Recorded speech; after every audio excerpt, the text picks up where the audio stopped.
Cool. Hello, everybody. It is so good to see all of you, and I'm so happy that y'all are here to do some learning together. I am really excited to share some advice today about crafting a post. So going through the different kinds of posts that you can create on Substack, the different formatting, styling, tools that you can use, the design tips and tricks to make your writing shine. Substack offers a variety of these tools to help your writing stand out while hopefully being still simple to use, because we know most of y'all are writers, not designers. And so we want to make this as easy and seamless as possible to make your writing pop. So what we'll be doing in today's workshop is going through some quick tutorials, case studies, and best practices about how you can craft these creative posts for your publication, insert a bit of personality, and then give you an opportunity to do some independent work time and workshopping time and sharing. So we'll start out with a little bit more of me talking, then move more towards y'all getting to maybe meet each other or sort of work on your own posts using the tools and the tricks that you learn. So we can start with the basics. So as a writer on Substack, there are three main kinds of posts that you can publish. You got your standard ones. I'm sure that everybody here has probably seen many of these, just the text-based posts. There are discussion threads, which are really focused on the commenting experience and being able to engage your reader community. And then finally, we have podcast and audio posts, which embed a bit of audio at the top, but still allow you to add the text if you want. And so we'll go through some examples of how writers are using each of these really creatively. So standard post, in case you don't know where to find it, if you're new to Substack, cool, there we are. You can, so just, this is gonna be on your writer dashboard. It'll be the very first thing. It'll just say new post and you can edit that. Next, we have a discussion thread. So you might be wondering, like, what is that? Like, I see a button that says new thread. Like, what does that mean? First, to turn this on, like, if you don't see that at all, you'll want to go to your settings page and enable community features, which enables the thread. And then what happens when you actually post a thread is you see this area where you can enter text, and it's like pretty similar to a text-based post, but there's going to be a prompt for folks to comment. And again, like, the goal of these are really the reader community. So we can go through some examples. No Opinion, who is a economics and politics writer on Substack, he does a really good job using discussion threads to do things like AMAs, which are AMA stands for Ask Me Anything. So if you have an expertise in a particular area, or you know that your readers are always like emailing you questions, one thing that you can do, like once a month or something like that, is host a discussion thread where you promise, like, if you ask me questions before X time, I'm going to log on for like 1 hour and make sure that I'm answering you. And this, again, it's interactive. It establishes a really direct relationship between readers and writers. And oftentimes this is also a really good feature for your paid subscribers, because they're getting direct access to your knowledge and your personality, something that they might not be able to do on another platform. So this is another example of a discussion thread from The New Fatherhood, which is a publication about family and parenting focused on fathers. So this is a little bit different from No Opinions because the framing is more of a community thread. So it's not just about your readers being able to ask you questions, but equally, like, the readers being able to support each other and hear each other's stories and respond to each other. So if you feel like your publication is really about building a community for readers with, for example, shared experiences of being a new father, these sorts of community discussion threads can be a great way to, again, like, create that community and create this sense of identity and relationship to your publication. The next thing that we were talking about is podcasts or audio posts, and don't let that intimidate you. Like, we make it so easy to insert audio into your posts. You don't have to be a professional podcast host or be really good at production or anything like that. As soon as you enable podcasts on your settings page, you'll see the option to create a new episode. You can either upload an MP3 file that you have downloaded from another podcast editing platform or something, or you can literally record the audio right there in the Substack post editor, especially if it's something more casual, informal, so on and so forth. And as you can see, there's still the normal text editor right below the podcast option. So you can have both audio and text in the same post. And if you so choose, that audio can be pushed to the podcast app of your choice. You don't have to have the audio in the podcast app. So we'll go through a few different examples of how Substack writers are doing a great job with podcasts. This is Time to Say Goodbye, which is a culture and politics newsletter mostly focused on Asian American issues. So they publish a regular podcast that often does interviews, and this is more of a formal traditional podcast where it is produced, and this is the primary focus of their Substack. So in this case, it's an interview recorded with poet Ocean Vuong. And so you might want to do both audio interviews as well as you could edit or include notes and highlights from the interview for your own. Another thing that you can do that's more simple, especially if you're more of a writer than maybe like an interviewer or something, is you can actually just use the podcast feature to narrate your articles. In this case, Press Run is a media and politics focused publication. And what he does in, I think, almost every single article is he'll write the article just as any other Substack post, but he'll also read it aloud. And just insert that simply at the top of the publication so that your readers have a choice of whether they want to listen to it, maybe in the car ride or something, or if they want to just read it in their email inbox like they normally would. And this is just a nice way to give your readers more options for your content. And it's so simple, you don't need any sort of like special editing skills. And then this one's Wu Fei's Music Daily. So this one's pretty cute. It's a music Substack, and the inserted audio is literally just recorded music. So Substack also supports Spotify and SoundCloud embeds, but you can use the podcast feature for this as well. Great. So the next section of things we're going to talk about is how to format a post, mostly focused on those traditional text posts and using the suite of formatting tools that Substack offers. So I first want to talk about just some like really overall big picture principles to keep in mind. The first one is to keep your post formatting consistent.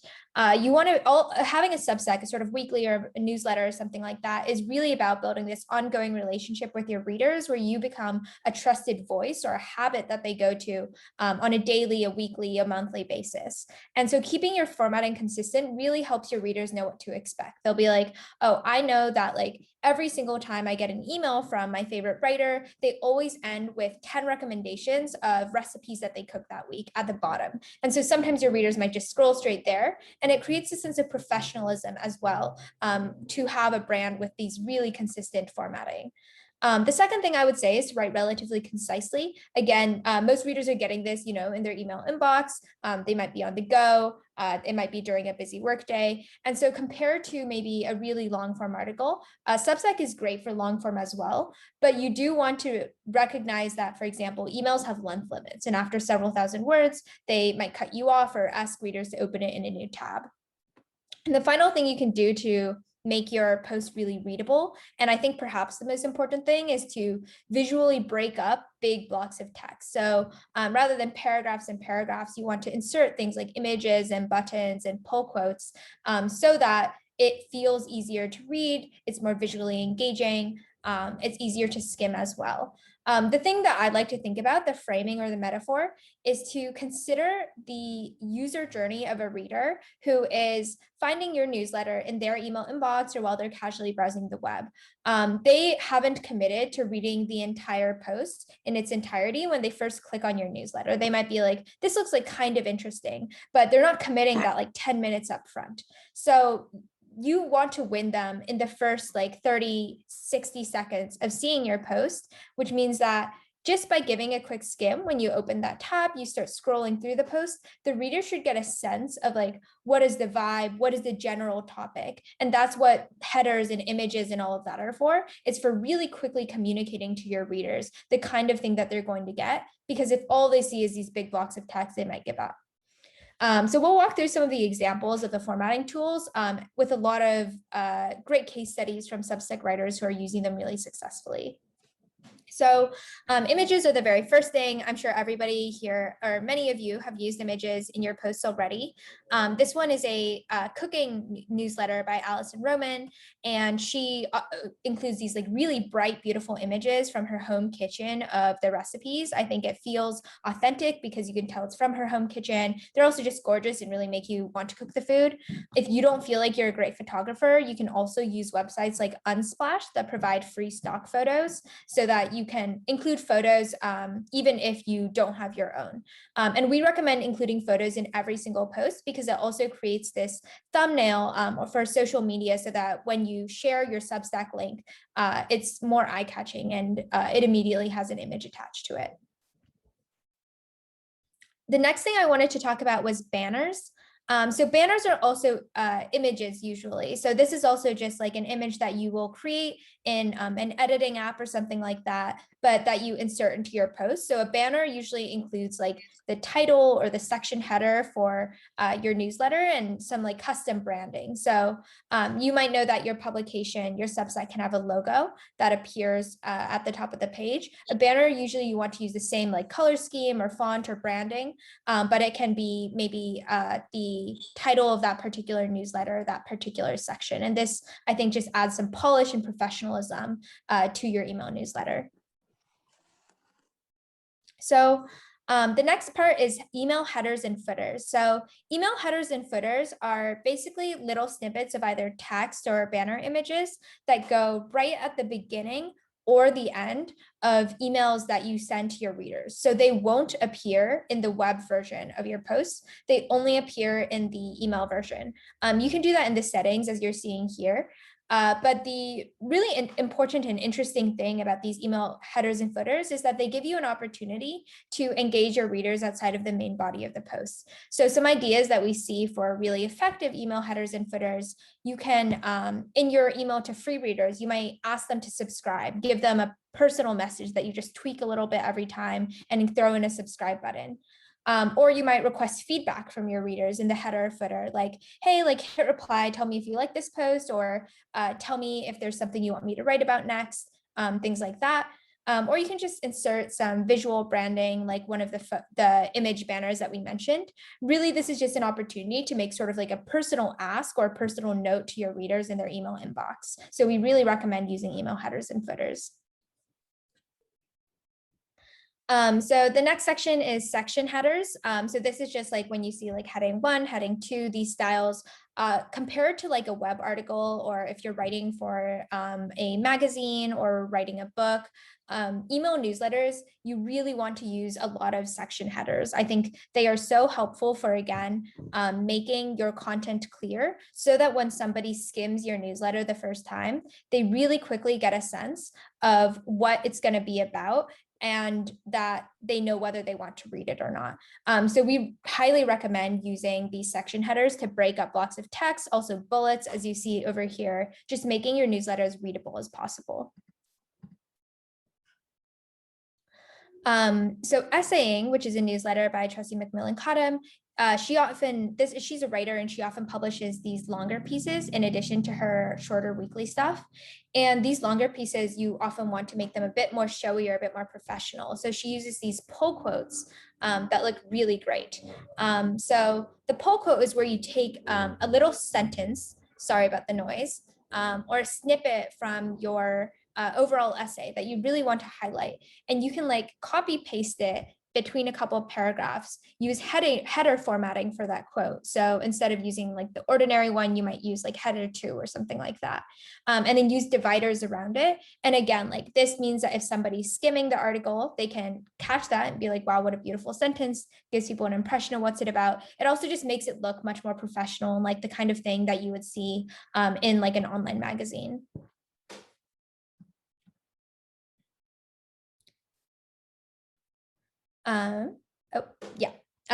Another one is buttons. So there is a little section of the post editor where you can add buttons, whether that's a sign up, a subscribe, a share, or a comment.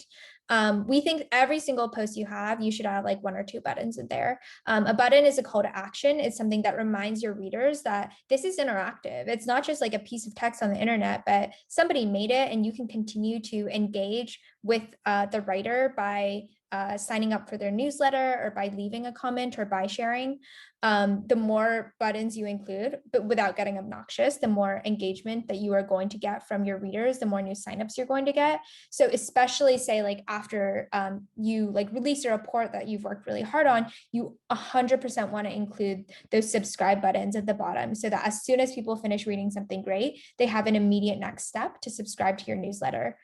You can also do custom buttons as well. So if you want to like link to like link to your Twitter page, or you want to link to a form for feedback, you can write your own buttons, and Substack makes that really easy. And the very last little thing is footnotes. So if you find yourself doing a lot of citations or just having a bunch of extra stuff, at the very, very right-hand side of that little toolbar, you see the option to create footnotes. They'll appear at the bottom of the post. Super simple.